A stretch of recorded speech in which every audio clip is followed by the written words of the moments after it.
Bon, coucou tout le monde. Alors, je vais vous expliquer comment faire ce point que je vous ai montré vendredi. Alors, il n'a pas de nom, hein, c'est un point fantaisie. Après, vous lui donnez le nom que vous voulez, moi ça me dérange pas. Je vous ai fait le petit croquis. Donc, c'est un rang qui se fait, un dessin qui se fait sur 14 mailles et qui se fait sur 35 rangs. Alors, très facile, une fois que vous aurez compris le système, vous verrez, c'est très facile à faire. Vous avez des mailles envers, vous avez des mailles endroit, enfin sur fonture arrière, fonture avant. Vous avez des surgés dans un sens, des surgés dans l'autre et la petite jetée qui va bien. D'accord? Le dessin se fait que sur les rangs impairs. Le rang impair, vous le tricotez comme il se présente. Ok? Et je vous ai fait un petit récapitulatif du descriptif du dessin. C'est-à-dire que vous avez ce symbole, c'est les mailles sur fonture avant. Ce symbole, c'est la maille sur fonture arrière. Ce symbole, c'est une jetée.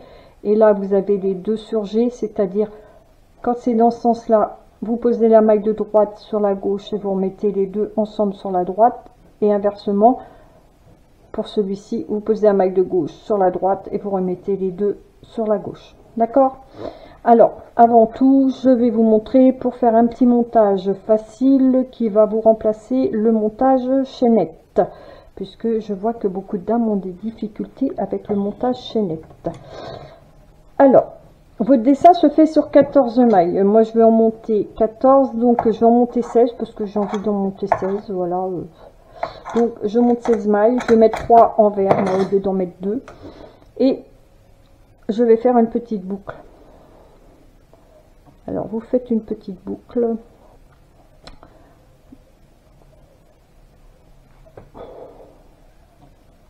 Hop, une petite boucle comme ça.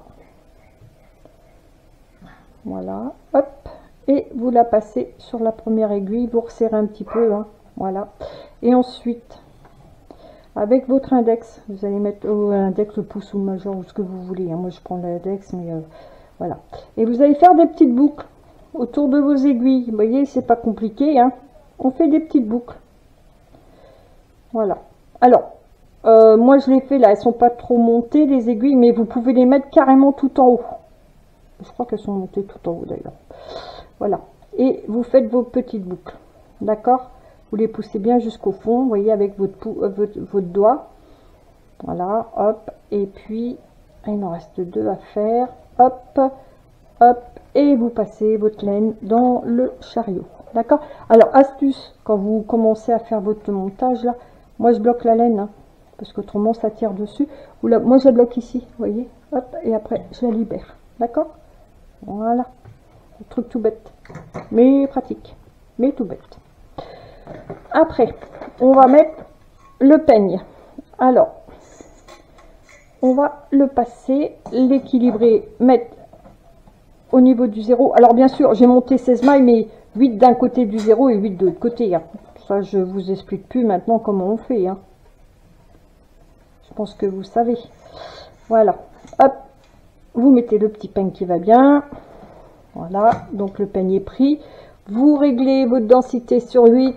Les 2 boutons de rappel, vous allez les mettre en bas. La touche V enclenchée. Sur le chariot avant, densité 8 et la touche V enclenchée, bouton de rappel au milieu. D'accord? Vous poussez un petit peu vos mailles là, voilà, comme ça. Vous poussez un petit peu le chariot pour l'instant, vous n'avez pas besoin de celui-ci. Écartement des fontures sur 4. Et vous allez passer votre chariot. Voilà. Vous voyez, c'est tout bête. Ça prend super. C'est pas compliqué. On se prend pas la tête. C'est pas trop serré. Et vous mettez votre poids. Ok? Vous refaites un rang. Vous remontez avant vos boutons de rappel. Vous refaites un rang et vous enclenchez les 2. Voilà.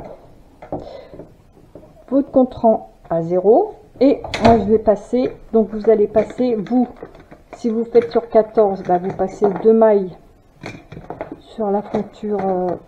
Qu'est-ce que j'ai fait? Ah, elle est là. Alors moi je vais en mettre 3 puisque moi j'ai décidé d'en mettre 3. Mais vous pouvez en mettre 2. Vous pouvez en mettre pas du tout. Après, c'est comme vous le sentez. Le fait de mettre 2 mailles sur la fonture avant, ça vous fait ressortir votre dessin. C'est tout bête, hein. Pas compliqué, voilà. Et voilà, d'accord. Alors, on vous dit, c'est là qu'on attaque les choses sérieuses. Donc, contrant à 0, densité 8, bouton de rappel au milieu, touche V enclenché, touche V enclenché, et densité sur 8, écartement de fonture sur 4.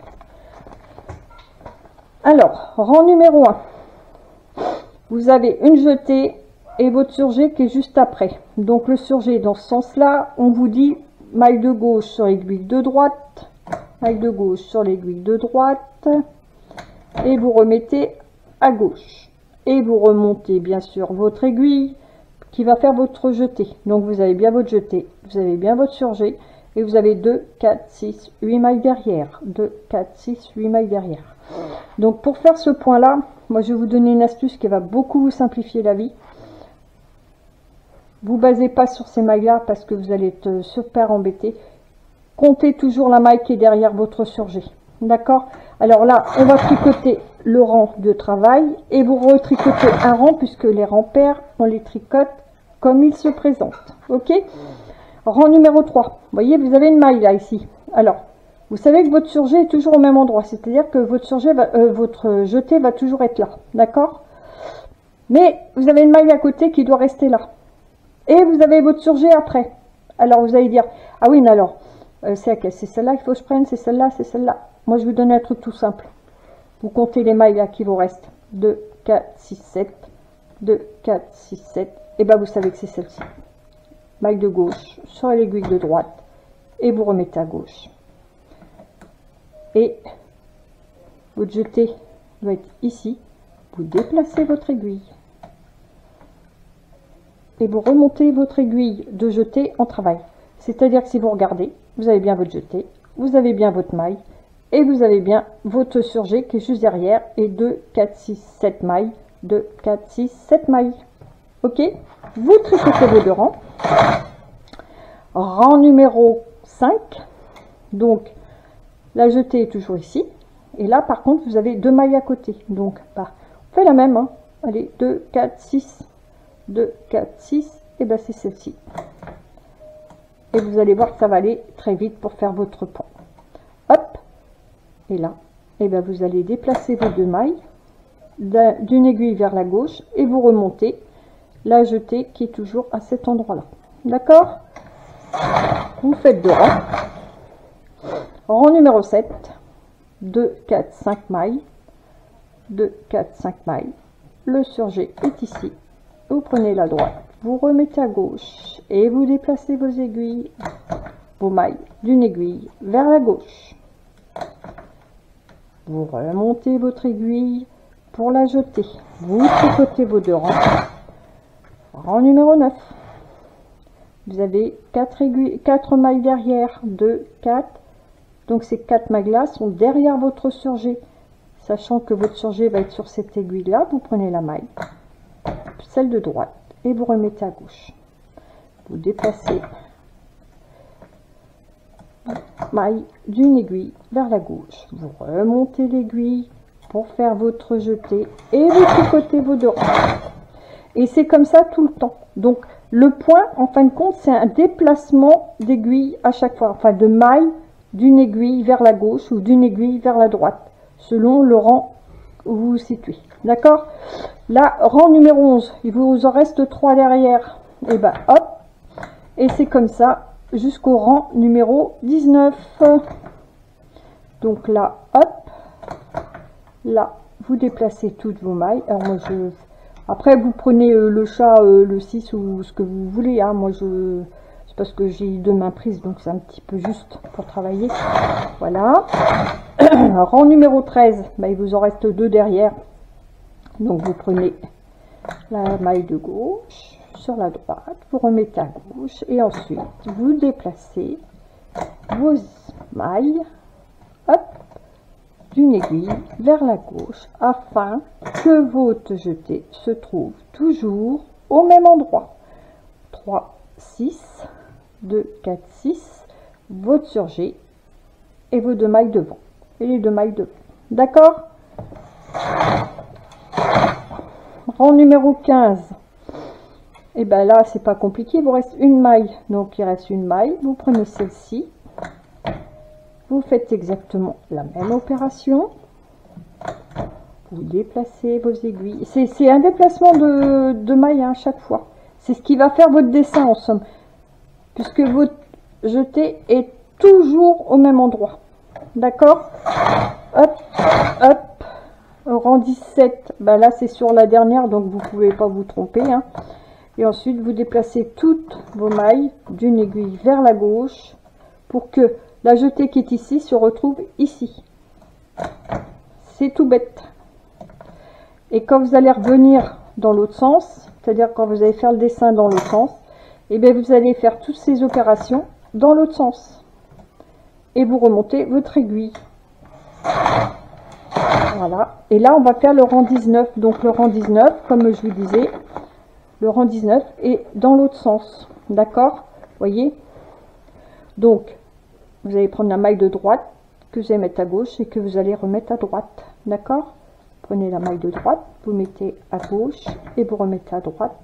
Et votre jeté maintenant va être de ce côté-ci. Vous cotez vos 2 rangs.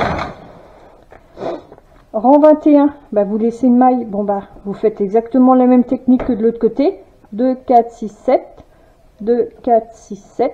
Vous savez que c'est celle-ci qu'il faut déplacer. Hop, voilà. Et vous déplacez votre maille. Vous remontez la jetée. Vous tricotez. Et rang numéro 23. 2, 4, 6. 4, 6. Vous prenez celle-ci. Hop. Vous la remettez à droite. Vous déplacez vos 2 mailles d'une aiguille vers la droite, vous remontez votre aiguille de jeté en travail et vous continuez comme ça jusqu'à la fin. 2, 4, 5, 2, 4, 5, aiguille de droite sur aiguille de gauche, vous remettez ensemble et vous déplacez vos 3 aiguilles pour que votre jeté se trouve sur cette aiguille là, c'est-à-dire toujours la même. C'est pour ça. Il faut toujours que vous ayez votre jeté au même endroit. Donc, votre jeté à un moment donné se trouve pas au même endroit. Donc, il faut déplacer les aiguilles pour avoir votre jeté au même endroit. D'accord? Voilà. Alors, là, vous en avez 4 derrière. Donc, 2, 4. Voilà. Vous voyez, si vous faites ça, votre jeté est là. Mais votre jeté ne doit pas être là. Votre jeté, elle doit être ici. Donc, qu'est-ce qu'il faut faire? Il faut déplacer vos mailles. Alors là, vous les déplacez vers la droite. Alors que tout à l'heure, vous les déplaciez vers la gauche. Et vous remontez surtout votre aiguille de jeté en travail. Alors, le rang 29, il vous en reste 3. Donc, vous faites exactement la même opération. Vous déplacez vos mailles, pardon, d'une aiguille vers la droite. Voilà, hop. Et vous remontez votre jeté en travail. Le 31, il vous reste 2 mailles. Donc, vous prenez celle-ci. Et vous allez encore décaler toutes vos mailles d'une aiguille vers la droite. C'est un point. Alors, comme je vous l'explique là, il est très simple. Vous remontez votre aiguille, votre jeté. C'est plus facile pour vous de compter ce qui est derrière la jetée que ce qui est devant. Donc, faites comme ça, vous allez voir, ça sera très facile pour vous. Le rang 33, il vous en reste une là. Donc, vous prenez celle-ci. Hop, vous déplacez vos aiguilles. C'est pas compliqué, hein, vous voyez. Vous comptez juste ce qu'il y a derrière votre surjet. Et vous êtes sûr de ne pas faire de bêtises. C'est tout bête. Et vous remontez, bien sûr, votre jeté en travail. Et là, dernier rang, et ben c'est la dernière maille. Donc, le surjet est sur la dernière maille. Hop, et vous avez juste à déplacer les 8 mailles d'une aiguille. Hop, alors attendez d'une aiguille vers la droite. Hop, alors bougez pas, voilà. Et là, hop.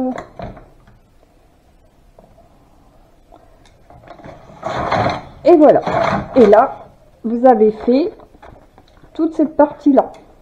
Donc, une fois que vous avez fini là, et bien, faut recommencer là. Donc, vous allez aller une fois vers la gauche. Vous allez revenir une fois vers la droite, une fois vers la gauche, et ainsi de suite. Et c'est très, très facile à faire.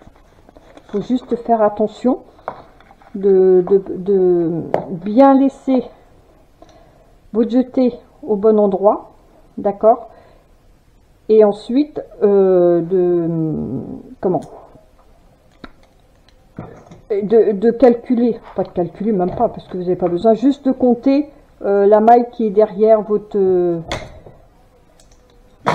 votre surjet. Vous comptez les mailles qui sont derrière le surjet, ici, ici, ici. Pardon, je dis des bêtises, moi. Ici, et votre surjet, vous le faites, et ainsi de suite. Et quand vous êtes de l'autre côté, quand vous allez faire dans ce sens-là, vous comptez les mailles de droite et vous faites votre surjet, puisque vous prenez la maille de droite que vous mettez à gauche, et vous comptez ce qui reste derrière. Vous êtes sûr de ne pas faire de bêtises. D'accord? Alors, je vais sortir le travail de la machine pour vous montrer ce que ça donne. Si je retrouve ma petite bestiole, il est là. Et je vais vous montrer le résultat. Alors, vous avez ça. En plus, vous avez le montage que je vous ai montré, qui est pas mal du tout. Et je pense que ça peut être super sympa quand vous faites des trucs, au lieu de faire le montage chaînette, qui est un peu facétieux à faire. Et c'est vrai que c'est un petit peu compliqué, parce que les mailles ne prennent pas toujours. Si votre chaînette est trop serrée, ça bloque le chariot. Enfin, c'est vrai que c'est un peu désagréable. Donc, je vais faire quelques rangs, voilà, et je vais arrêter et je vais vous montrer ce que ça donne.